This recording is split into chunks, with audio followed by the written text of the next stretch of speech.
gostaria de trazer essa palavra, que foi bastante para o meu coração, para trazer para os irmãos nessa tarde. Diz assim: seja sobre nós, o versículo 17 do Salmo 90, seja sobre nós a graça do Senhor nosso Deus, confirma sobre nós as obras das nossas mãos. Sim, confirma a obra das nossas mãos. Amém. Eu gosto sempre de repetir aquilo que é colocado do nosso coração do Senhor. Então é uma afirmação, é um pedido, é uma oração. Eu queria que você repetisse comigo essa primeira frase: seja sobre nós a graça do Senhor. Vamos repetir? Seja sobre nós a graça do Senhor nosso Deus. Pai amado, obrigado, Senhor, porque o Senhor até aqui nos tem ajudado, acompanhado, a misericórdia é a razão de não sermos consumidos. E eu quero te louvar, ó Pai, pela tua fidelidade. Amém, Senhor. Senhor, o louvor sai do coração. O louvor, ó Pai, ele pode ser diante de ti agradável, porque nós o fazemos em nome de Jesus. A nossa vida pode ao Senhor ser agradável quando nós nos colocamos debaixo do poder do sangue de Jesus. E a nossa vida pode ser a ti agradável quando somos não somente ouvintes, mas praticantes da tua palavra. Então, ó Pai, venha sobre nós nessa tarde, agasalha cada um de nós, Senhor, porque Jesus disse que Jerusalém não quis ser feliz, porque não quis ser agasalhado pelo Senhor. Mas nessa noite nós precisamos, ó Pai, estar debaixo das tuas asas. Nós te pedimos que as tuas asas nos cubram, Senhor, nos proteja, nos guarde, e a cobertura do poder do sangue de Jesus e a tua graça esteja sobre nós nessa tarde, mais uma vez, Pai, em nome de Jesus. Amém, Senhor. Amém. Amém. Vamos sentar, irmãos. Eu queria trazer um aviso para a igreja que é necessário, porque somos membros de uma entidade, né? A igreja americana, ela é legal, ela é organizada e ela tem os seus procedimentos legais, e um deles é a Assembleia Geral. E ela vai acontecer na próxima terça-feira, às 7 horas da noite, e lá no santuário, né? Eu queria pedir para os irmãos não faltarem, todos possam estar ali presentes. São decisões anuais, são relatórios anuais, e nós fazemos parte desse corpo. E eu quero pedir que os irmãos brasileiros possam estar lá todos na terça-feira às 7 horas. Amém? Amém. Esse é um pedido, é uma convocação e é uma necessidade. Mas, amados, eu lendo essa passagem, eu me alegrei em entender um pouco mais a respeito da graça do Senhor. A carta que Pedro escreveu, a segunda carta dele, no capítulo 3, versículo 18, fala assim: crescei na graça e no conhecimento do nosso Senhor e Salvador Jesus Cristo. Crescimento é algo que todos nós queremos e precisamos, né? Tudo que é plantado, diz a palavra, um planta, outro rega, e Deus dá o crescimento. Agora vem uma ordem de Deus dizendo assim: você tem que crescer. É Deus que dá o crescimento e eu que tenho que crescer, né? Então, como isto é relacionado? Como isso pode ser possível? Como eu posso me fazer crescer? Irmãos, existe o poder de Deus que se aperfeiçoa no caminho da luz. Existe o poder de Deus que se aperfeiçoa na minha fraqueza. Existem ordens do Senhor que são tão difíceis, e eu não acredito que exista uma ordem de Deus fácil, porque todas elas me levam ao ponto de eu poder dizer assim: Senhor, sem o Senhor nada posso fazer. O Senhor nunca pede coisa fácil. O Senhor pede coisas que para o ser humano, não que ele zombe da estrutura. O que ele quer é que a nossa dependência seja total dele. Vejam que quando ele levou o povo para o deserto, ele colocou ali o povo sem condições de ter água, sem condições de ter a sua casa, sem condições de ter a sua carne, lá o seu churrasco. De repente o povo ficou numa total dependência de Deus. E o Senhor falou assim: e eu provo vocês para saber o que é no seu coração.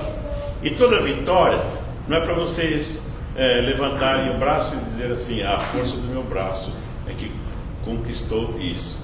Como nós somos frágeis, né? Hoje pela manhã, a palavra da escola dominical, depois do culto, a respeito da nossa dependência de Deus e da nossa postura como ovelhas.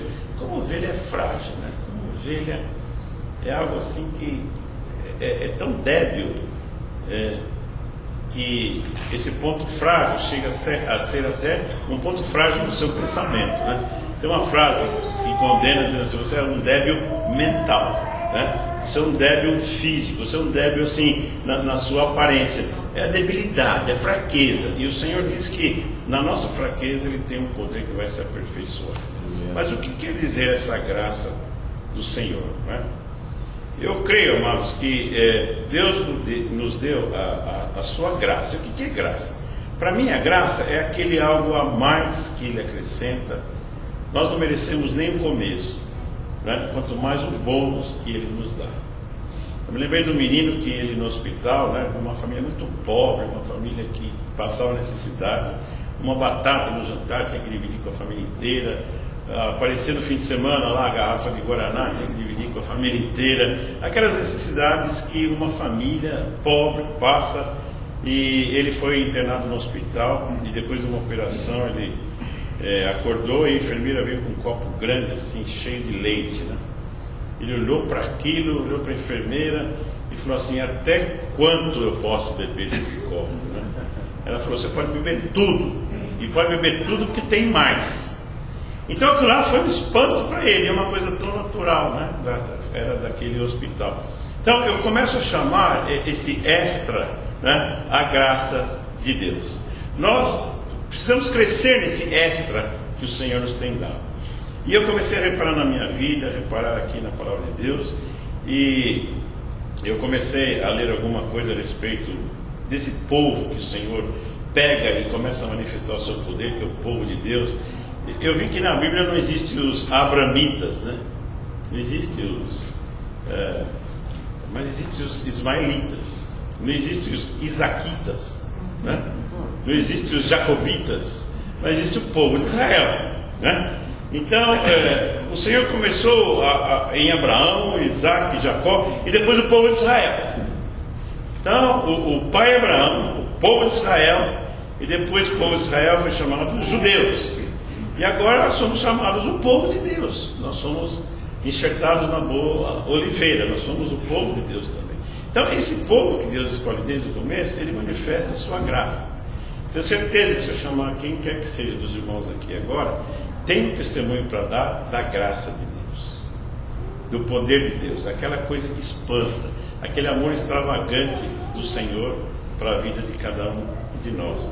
Então existe na palavra de Deus, entre o Salmo 113 e o Salmo 118, é aquele grito de alegria e de vitória por aquilo que Deus fez lá no Egito, tirou o povo do Egito, assim como me tirou do Egito, me tirou do poder de Faraó, e eu vi o quanto o Senhor trabalhou para me tirar de uma escravidão do pecado, me tirar de um povo que estava errado, me tirar de uma situação errada. Quantas coisas o Senhor faz para nos ter nas suas mãos. Que mão forte é essa e poderosa do Senhor de nos livrar. Eu não tive um Moisés na minha vida que foi para um faraó, seja a situação, seja o pecado, para dizer assim: deixa meu povo ir.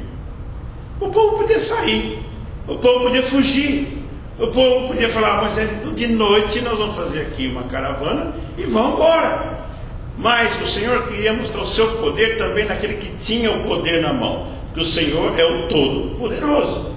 O Senhor queria que o pecado soltasse, que o domínio soltasse, porque o Senhor é o vitorioso. Assim como Jesus, ele podia dizer que é o vencedor da morte e não ter morrido, apenas a sua palavra eu daria crédito. Mas ele falou para a morte: onde é que está a tua vitória? Você não me segura aqui na sepultura. E a sepultura não teve poder de soltar. Então Deus é aquele que nos dá a ordem de dizer, né, que o poder, o mal, a acusação, as setas do inimigo não tem poder e nem domínio sobre nós.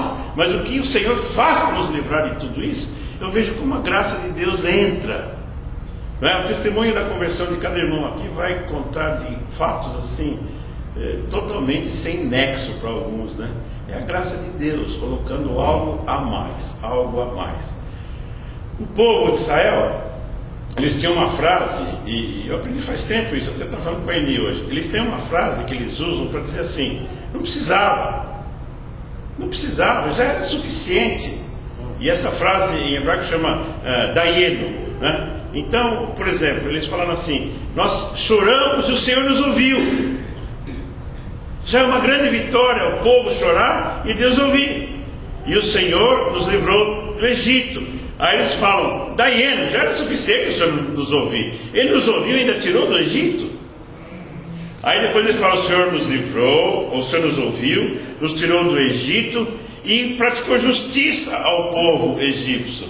Eles falam, dayenu, já era suficiente. Aí eles falam de novo, o Senhor ouviu nosso clamor, nos livrou do Egito, Ele derramou justiça sobre os egípcios e destruiu seus deuses.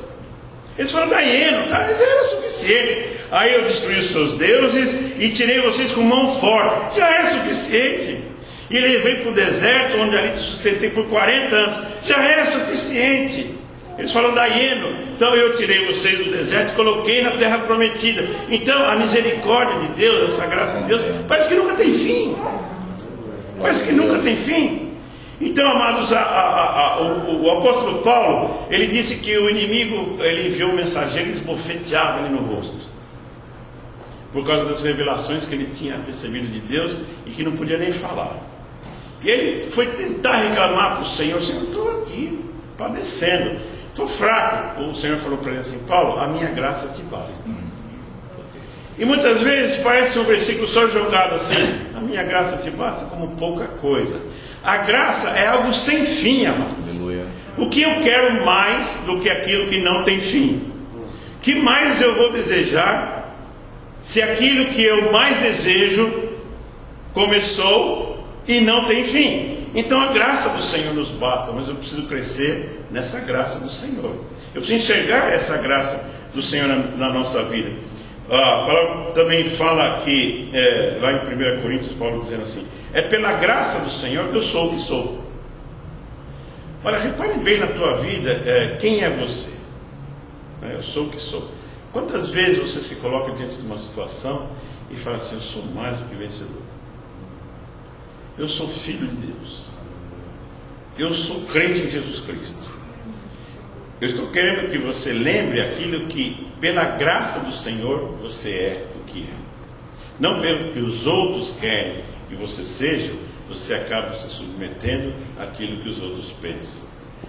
Eu entendo também que você pode ser humilhado por Deus, você pode se humilhar, mas ser humilhado pelos outros é só se você deixar.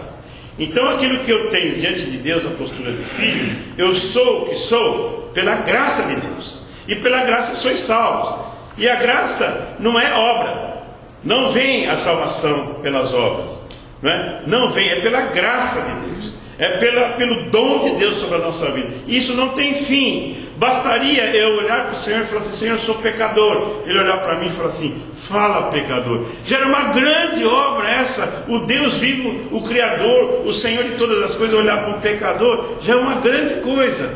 Mas daí ele veio e trouxe salvação. Ele pegou, trouxe livramento, ele trouxe uma vida nova, ele trouxe benefício. Quantas coisas são da graça de Deus, e elas são infindáveis. Irmãos, eu vejo aqui na palavra de Deus que, quando lá no livro de Abacuque, no capítulo 3, versículo 17, fala: ainda que o produto da oliveira minta, ainda que não haja vaca no curral, ainda que não haja fruto, eu me alegrarei no Deus da minha salvação. Ele quer dizer assim: Senhor, se não tiver nada e eu tiver com o Senhor, basta. Pensa bem, quantas coisas nós queremos além do Senhor, e o Senhor é a graça infinita na nossa vida. Dizem as frases, quem está com Deus está com a maioria. Se você não tiver, diz o livro de Isaías, não tiver esperança nenhuma, não tiver luz nenhuma, não tiver nada à sua frente, confie no nome do teu Deus. Então essa graça do Senhor é para ser acrescentada no nosso entendimento também. Quantas coisas eu tenho para contar, você tem para contar, mas existe uma falha no ser humano, que é o desconhecimento das coisas que já estão escritas na palavra de Deus e que são nossas. Eu tenho dado aí, eu ganhei um cartão de aniversário dessa livraria e eu tenho ido lá procurar, eu já contei aqui para os irmãos, procurar algum livro, olhar assim. Tem tantos livros sobre ajuda, autoajuda, sobre o self-improvement, o eu, você se sente melhor. e você se sentir bem, e você se sentir, eu olho agora e falo, meu Deus, assim, o que eu quero além de Jesus Cristo? Eu quero crescer na graça, no conhecimento de Jesus, conforme a palavra, não conforme assim um programa de melhorar o meu dia a dia. O programa, isso é ruim? Não é ruim, mas crescer no Senhor é saber o que contém a palavra dele, e poucos conhecem a palavra de Deus, e ele diz, examinai as Escrituras, e poucos querem examinar as Escrituras. Eu contei 3 casos aqui que eu anotei para não esquecer, que minha avó dizia assim, se você disser para alguém que conhece a Bíblia de capa a capa, não esqueça uma coisa, você também tem que conhecer o que está entre as 2 capas. Porque tem gente que fala, conheço a Bíblia de capa a capa, você conhece a capa da frente e a capa do fundo, e o que tem no meio não conhece nada. Então cuidado, você deve conhecer, e não querer conhecer de ouvir falar, você deve conhecer. Quem fala que conhece uma pessoa, né, da cabeça, do fio do cabelo até a planta do pé, é como o Senhor dizer, eu te conheço todo. Se você diz que conhece tudo, você tem que conhecer tudo, ou você só ouviu falar da Bíblia. Irmãos, tem uma história do menininho que foi com o pai dele fazer uma viagem para Israel, e lá tinha o guia turístico mostrando lá os sepulcros, as tumbas onde foi enterrado esse, aquele, e ele falou assim, aqui está enterrado, e ele era filho de pastor, menininho, né? Aqui está enterrado Samuel. Ele levantou a mãozinha e falou, o primeiro ou o segundo? Sim, é uma criança, tudo bem, né? Mas tem gente que olha assim e fala assim, mas qual que é então? Primeiro ou segundo? Né? Então, muitas coisinhas são histórias, são piadinhas, mas tem pessoas que é mesmo isso. Alguns vão lá e falam porque no livro de Jacó e todo mundo engole. Quantas outras doutrinas a Bíblia fala que nos últimos tempos entraria a doutrina envenenada, e nós precisamos nos manter na sã doutrina. Irmãos, tinha uma igreja que estava tão mal de escola bíblica dominical, que tinha tanta falta de conhecimento de Deus, que a situação era assim, presta atenção. A igreja estava um caos, era conhecida como aquela que não sabia nada, e foi mandado um novo pastor lá para a igreja, para ver a situação daquela igreja, e a primeira coisa que ele fez foi ir na classe da escola dominical dos adolescentes, para saber como é que estava o nível ali da coisa, né? E ele pegou, chamou um menininho lá, entrou na classe, era um diácono que cuidava da classe. Ele falou assim, Juninho, eu vou te fazer uma pergunta. Ele quis experimentar, falou, Juninho, me responda, quem derrubou a muralha de Jericó? Ele olhou para o professor, olhou para os amiguinhos e falou, eu não fui. O pastor olhou para o professor assim, para o diácono, e falou assim, por essa resposta, eu estou vendo o nível da classe. E pegou e saiu. No fim da escola dominical, aquele diácono correu lá para o escritório do pastor, abriu a porta e falou, pastor, eu conheço o Juninho, não foi ele. Ele não mente para mim. Se ele falou que não foi ele, não foi ele. Pastor, assim ficou mais ainda arrepiado, né? Pegou, escreveu uma carta para a diretoria da igreja, dizendo assim, pela primeira experiência na classe da escola dominical, eu quero pedir assim, por favor, mande esse professor embora. Eu fiz essa pergunta, eu obtive essa resposta, e obtive essas palavras do professor. Então eu sugiro, eu peço que tire esse homem da igreja. A diretoria da igreja mandou uma carta de volta para o pastor, dizendo assim, pastor, não fique preocupado, nós já nos reunimos e concordamos em pagar os prejuízos. Nós vamos reconstruir o que foi derrubado, e o senhor não precisa se preocupar com essas coisas. Então, tem situações assim que ninguém sabe nada. A situação é deplorável e não sabem as coisas mínimas, né? Insistem no erro. Tem pessoas que insistem no erro. Hoje, quantos já não acreditam mais que Maria, né, não teve Jesus Cristo somente, teve outros filhos? Tem gente que fala, não só teve. Está escrito lá, Jesus e os seus irmãos. Quantos já não acreditam que a Maria recebeu a semente do Espírito Santo, que já estava lá no princípio, o Senhor falando assim, a semente da mulher, a semente, assim, pelo ventre da mulher, pela descendência da mulher, aquela semente que viria pelo Espírito. Não falou, e o filho de Adão com Eva vai pisar a tua cabeça. Ele falou, não, a descendência da mulher. Não estava falando de uma semente humana, já estava falando numa mulher, e estaria a semente do Senhor, aquela que viria por obra do Espírito Santo. Tem pessoas que não acreditam mais. Tem gente que não acredita mais em paraíso, não acredita mais em salvação. Irmãos, e tudo isso por quê? Porque de repente não conseguem crescer nem no conhecimento e não estão crescendo na graça também. Estão crescendo na sua própria força, dizendo assim, eu consigo essas coisas. Irmãos, e é interessante que nós muitas vezes pensamos que merecemos algo do Senhor. E eu achei interessante isso que eu anotei aqui. Um rapaz que foi pedir aumento para o Senhor, né? Senhor, eu conforme eu faço, eu preciso mais, né? Parece assim que quem é o pregador, quem é o tocador, quem é o que ajuda, quem é que está aqui toda hora no dízimo, quem está toda hora no coral, quem está toda hora, eles merecem mais.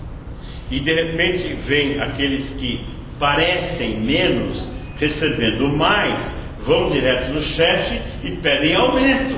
Senhor, eu preciso mais, afinal de contas eu estou trabalhando mais. Eu me lembro que um rapaz foi pedir aumento para o patrão dele. Ele recebeu essa resposta do patrão: você quer aumento? Então vem aqui, eu quero te responder uma coisa. Quantos dias tem o ano? 365 dias. Você sabe quantas horas nós dormimos por dia? Dormimos 8 horas, é um terço. Você dorme durante o ano 122 dias. Você sabe quantas horas você gasta com a sua família? Você assiste os seus filhos, você fica com a sua esposa, você fica no lazer com o lar, você é um bom pai. Você gasta mais 8 horas por dia com a sua família, são mais 122 dias. Você sabe quantos feriados tem no ano? Tem 12. São mais 12 dias. Você sabe quantos meio sábado você trabalha, ou seja, não são mais esses dias? Você não tem durante o ano menos 16 dias. Você para uma hora para o almoço, nós pagamos, são menos 14 dias. Você tem durante o ano todo, e aí começou a fazer as contas. Você sabe quantas vezes você para tomar café? São mais 8 dias que você para tomar café, somando tudo isso. Você vai somando, dão 365 dias e fala assim, acho que você me deve. Você tem 365 dias do ano fazendo o quê? 8 horas dormindo, 122 dias. Você tem 122 dias para a família. Você tem 52 domingos. Você tem 26 meio sábado. Você tem 16 de horas de almoço, 14 de feriado. Você tem semanas de férias, mais 2 semanas. Você toma cafezinho, tem mais um dia, dá 365 dias. O que você está me pedindo aumento? O que você recebe é um favor que eu estou te fazendo. Ele olhou assim, né? Não vou fazer as contas. Porque de certa forma não tinha como ir contra os dados que foram colocados diante dele. Vocês já pensaram se Deus olhasse para cada um de nós e dissesse assim, quantas horas você se dedica em oração? Quantas horas você ora pela tua esposa? Quantas horas você ora pelo teu inimigo? Quanto tempo você demora para caminhar a primeira milha? De repente nós vamos ver que somos devedores e devedor do amor de Deus, que nós temos sido amados. Como é importante ver que de repente essa vida que nós levamos em Cristo é pura graça, é pura misericórdia de Deus. E nós não somos merecedores de bem algum, né? O profeta Isaías falou assim, Senhor, o Senhor me chamou para te servir. Eu sou um homem de impuros lábios, eu habito no meio de um povo de lábios impuros. O Senhor falou, tá bom, eu vou te consertar esse problema. Foi lá com um alicate comprido chamado tenaz, né? Foi lá na brasa, pegou a brasa, queimou a boca e falou, o que mais? Eu já te escolhi, eu já te chamei, eu já te purifiquei. E agora? Né? Você não se mexe? Então muitas vezes eu vejo que a graça de Deus é nos preparar para dar glórias ao seu nome. Nós cantamos aqui. Senhor, eu quero ser para a tua glória, eu quero ser para o teu louvor. Irmãos, eu aprendi também que quando eu peço as coisas para o Senhor, nós costumamos dizer que se eu peço para Ele, Ele fala assim, espera, ou sim ou não, não é? Geralmente nós estamos colocando diante de Deus um pedido em oração e nós ficamos imaginando, Senhor, agora o Senhor não falou nada, então é espera. Ou então já vem uma palavra, não, entendi que é não. Ou então, o Senhor me deu. Mas eu aprendi a viver uma quarta resposta que significa, para mim, a graça de Deus. Ele dizendo assim, você pediu isso, você está esperando de mim um sim, um não, ou uma espera, mas você continua pedindo isso. Eu quero te dizer que eu tenho coisa melhor para você. Para mim isso é a graça de Deus. Quando ele olha para mim e fala assim, você não sabe pedir, você não sabe imaginar o quanto eu te amo e o quanto eu tenho para você. Eu costumo dizer lá em casa que eu faço Deus rir todos os dias. Eu sei fazer Deus dar gargalhada. Vocês sabem fazer Deus dar gargalhada? É só eu contar o meu plano para Ele. Eu conto meus planos para Deus, Ele olha para mim e dá risada. Velho, os meus caminhos não são os teus caminhos. Para você parece caminho de vitória, mas o fim disso é a morte. Eu tenho coisa melhor para você. Que surpresa é quando eu falo para ele, faz um lanchinho. Eu falo, lanchinho? Você não está cheirando esse arroz que eu estou fazendo? Você não está cheirando esse feijão que eu estou fazendo? Você não está cheirando essa carninha que eu estou fazendo? Eu tenho coisa melhor do que só um sanduíche para você. O Senhor sempre tem uma coisa melhor. E nós precisamos crescer nessa graça, nessa coisa que Ele tem sempre melhor para dar na nossa vida. João 10:10, Jesus Cristo fala assim, eu vim para que tenhais vida. E vida em abundância. O que significa isso? Vida nesse bônus, nessa graça, naquilo que nós não merecemos e que vai muito além daquilo que eu preciso. Efésios 3:20, 21 fala que Deus é poderoso para fazer muito mais além, muito maior do que aquilo que eu peço, daquilo que eu penso e daquilo que eu preciso. Isso é a graça de Deus. Mas será que a gente entende essa questão do merecimento? Essa questão do, eu acho que Ele não vai me dar, porque ontem eu briguei com ela. Não, eu acho que eu não sou merecedor. Nós não somos merecedores de nada. A graça do Senhor tem vindo sobre a nossa vida e muitas vezes nós esquecemos que alguns da palavra de Deus, como nós, não mereciam e foram aqueles alcançados pela graça de Deus. Vou dar alguns exemplos. Eles pediram menos e sempre receberam mais. Alguns deles nem pediram, né? E de repente vem essa questão do daieno. Já era suficiente, mas o Senhor deu. Salomão pediu ajuda para Deus quando começou a reinar. O que Deus deu para ele? Deu sabedoria, deu entendimento, deu palácio, deu dinheiro, deu riqueza. Ele só pediu ajuda. O Senhor me ajuda a julgar esse povo. O Senhor falou assim, eu vou te dar muito mais além do que você pede, precisa e entende. Talvez ele tivesse o pai dele como padrão, Davi, olhando assim, eu vou precisar ser igual meu pai, que vem e alguma coisa faz, eu preciso de ajuda. O Senhor falou, eu vou te dar mais coisas. Quando eu vejo aqui Ana, né? Pedia um filho. Deus não deu só um filho para ela. Deus deu Samuel para ela, um profeta, um juiz, um homem que foi usado por Deus desde o início da sua vida, ele sendo educado pelo sacerdote. Deus não deu só aquilo que ela pedia, deu muito mais do que ela pedia, muito mais do que o povo precisava. Isso é graça de Deus. Eu vejo Abraão, né? Pediu um filho também. O que ele recebeu? Ele não só recebeu o filho, ele recebeu a descendência, que era a figura do Cristo. Ele recebeu ali na promessa que foi dada a ele e foi dada a Sara também. Ele deu muito mais do que apenas um filho na velhice dele. Ele deu aquela sequência da geração do bendito do Senhor para que ele fosse chamado o pai Abraão. Deus deu muito mais do que somente um filho. Jacó pediu Raquel. Jacó falou, Senhor, eu amo essa mulher, eu quero casar com ela. O Senhor não deu só Raquel para Jacó.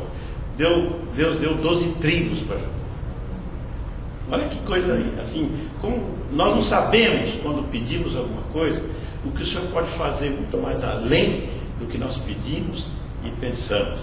Quando Eliseu e Elias, os dois caminhavam juntos, né? E um queria a porção do outro, né? Eliseu queria a porção de Elias. Ele falou assim, você sabe o que você está pedindo? E Deus deu a porção dobrada para ele. Então, quando nós pedimos para o Senhor, nós pedimos assim: como bom Senhor, joga as migalhas da tua mesa, né? Como foi aquela mulher, Fenícia pediu para Jesus. Irmão, Jesus não deu só migalha, Deus deu atenção, parou, falou e socorreu. O Senhor é aquele que ouve o nosso clamor, e Ele vai fundo na necessidade do nosso coração. Diz a palavra que Ele supre a nossa necessidade segundo as suas riquezas em glória. É riqueza e é em glória. Isso para mim é graça, e nós precisamos crescer nesse conhecimento da graça. Paulo pediu para Jesus falar, só isso. Falou: fala que teu servo ouve.